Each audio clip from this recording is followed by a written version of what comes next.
Hi, this is Roger Green, host of the Surfing the MASH Tsunami podcast. This week we're offering 5 conversations from episode 22, our discussion on the Healthy Livers, Healthy Lives Coalition, stemming from a presentation at the EASL Congress, joined by Jörn Schattenberg, Louise Campbell, and Coalition Chair Jeff Lazarus. From the vault, we have a discussion from 2023, how regulators and some providers hear and process patients' needs. This conversation starts with me asking Jeff whether the recent update in the EASL, EASD, EASO guidelines is the kind of change he wants to see in more places. He says yes, agreeing that these guidelines are, and I quote, amazing. What he would like to see more of, he says, is guidance on what other support providers can offer when prescribing resmetirom. For example, what digital apps, what non-pharmacologic interventions. And he asks, can we get greater traction on nutrition and physical activity from patients once they believe that their condition is sufficiently serious to require a drug to treat it? I ask a second question, whether it is possible for database-driven solutions like the one Hannes Hagstrom discusses in episode 17 to supplant FIB4 as a frontline screening strategy. Jeff says this approach might have value, but does not lessen the need for better biomarkers.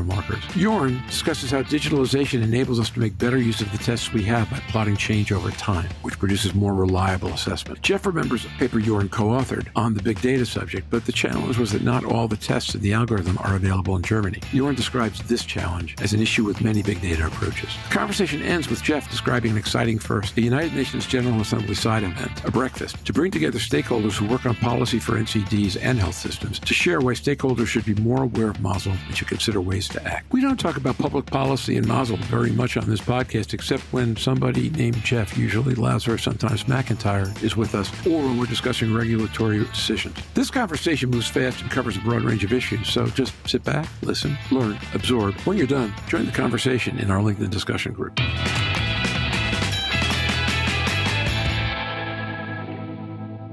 We had Frank Taka and Elisabetta Buginese on last week talking about the clinical practice guideline update. And I was intrigued. In fact, Louise was exceptionally intrigued that they added resmetirom in advance of approval as something to get ready for, and talked a lot about the things that you can do with pharmacotherapy now, which felt to me to be part of addressing the what can you do question. So I'm wondering if that's the kind of thing you're looking for more folks to do, and if that's the right coalition of organizations, diabetes, obesity, to be looking to for our first line support. Just curious. Jeffrey Lazarus. Well, absolutely. And congratulations to that whole team, because those guidelines are amazing. The CPGs in many ways, but not least because it's the EASL, EASD, EASO, so diabetes and obesity jointly publishing with the European Association for the Study of the Liver. So that's already a huge step in the right direction. Recognizing, likely, we never know, approval next year of resmetirom and what it will mean and how to address it in European health systems is also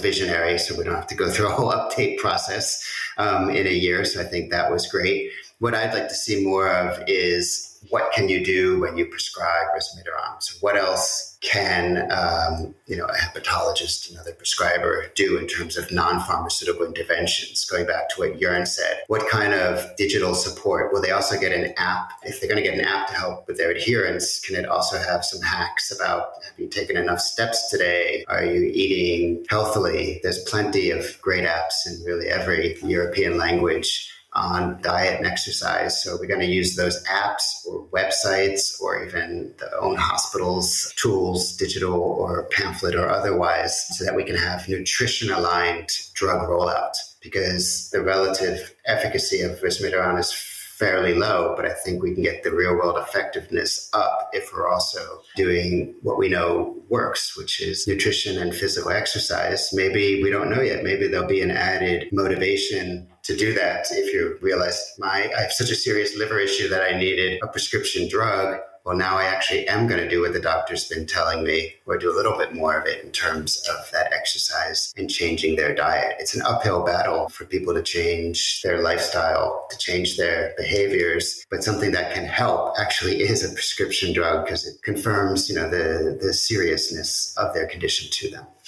Yeah, I think that's right. Also gives them a better sense that there's something they can do that's working. Louise talks about using how you can track people with FibroScan and see that they're improving their liver health, that having a statin intake or having a drug intaking test might do the same thing. So, Jeff, one of the other initiatives I was really intrigued by, and this seems to me that it would be sexy to the public policy people if it's workable, is some of the work that I know Alina Allen's one of the people who's been doing this in the States, and Hannes had a paper on this at EASL last month, on the idea that we might do better as well as or better than FIB4 with simple data that we're collecting on patients already. Yeah, I was at the presentation from Hannes's team, and yeah, it's great to know that, and Perry Jeunesse and others, Alexander Krog through Liver Screen have been looking at this. You too, Jörn, so you can add in about the additional fibrosis tests that have been developed and are being tested. But we have a lot of data, and we could probably do more than using just the basis of the FIB4. So we need to test what we're already collecting, but then also look into how we could develop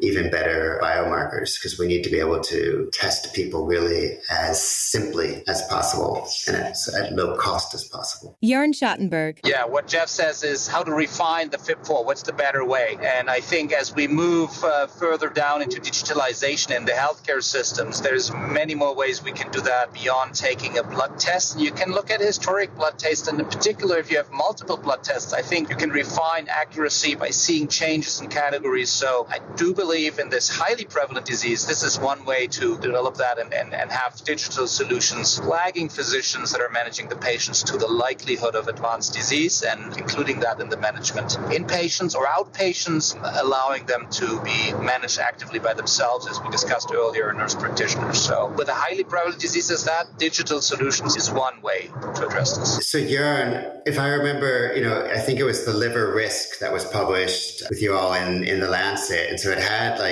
age and gender, but then it had another half a dozen standard laboratory variables. And I think you had mentioned that, well, not all were collected necessarily in Germany. They are all collected in some countries. Is that right? It was 8 different variables. Yeah, so that's of course the shortcoming. If you just ask the machine, give me the best test based on a big data set, you get something that might not have applicability. So you got to start dropping variables and see how they perform. And that's the challenge in real practice then. You might not have everyone within 3 months or let's say 4 months. And how you design those research questions is then crucial on how to be able to implement them in clinics. So very practical ways I think are needed here. But the point then is, what you really said, Roger. So Hannes, had a new proposal that they found is working better than FIB4, and it needs to be tested in more cohorts. Jörn has worked, on this study that Perry Jeunesse and others led through Liver Screen that has 8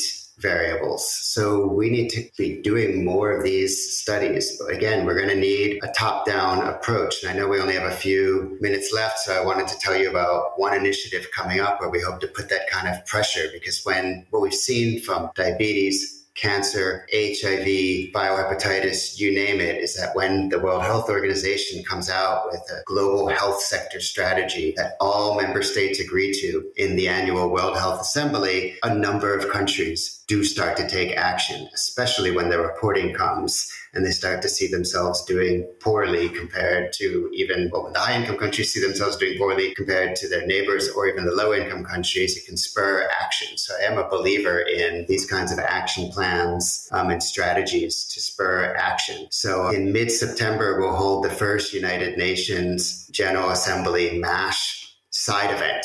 It'll be a breakfast event. The details will be shared soon. The idea is that just like there were the World Health Assembly side events, we'll bring together key stakeholders. So that means hepatologists, but really most of the people in the room should not be from hepatology. So they should be people who are working on NCDs more broadly, or even specifically if it's cardiology, endocrinology, diabetes, and related issues. It should be policy and decision makers, health systems, specialists, payers. Imagine the day when they said, well, we really didn't know, Roger, that there was a tsunami coming. We didn't know that there was an estimated 1 in 3 adults with this disease. Now that we have better tests, we're finding all of these people with fibrosis, so many people with cirrhosis. This is a huge disaster for our health system, not to mention all of those individuals in public health. So we'll hold that side event as just one more stepping stone on the road to pressuring the UN and its specialized agency, WHO, to take action on this. I don't think we can wait as long as we had to wait with some other diseases. The more we learn about MASLD and MASH, the more we learn that it's such a serious issue. And now, back to Roger. We hope you've enjoyed this recording. If you have any questions or comments about the content of this conversation or the entire episode, please put them in the reviews section of the page from which you downloaded this conversation, or send an email to questions@surfingmash.com. Next week, Louise will be moderating an episode about challenges in communication between patient and provider and its implications on other systems issues. I'll miss the taping, but cannot wait to hear what emerges. Until then, stay safe, surf on. We'll see you on the podcast. Bye-bye now.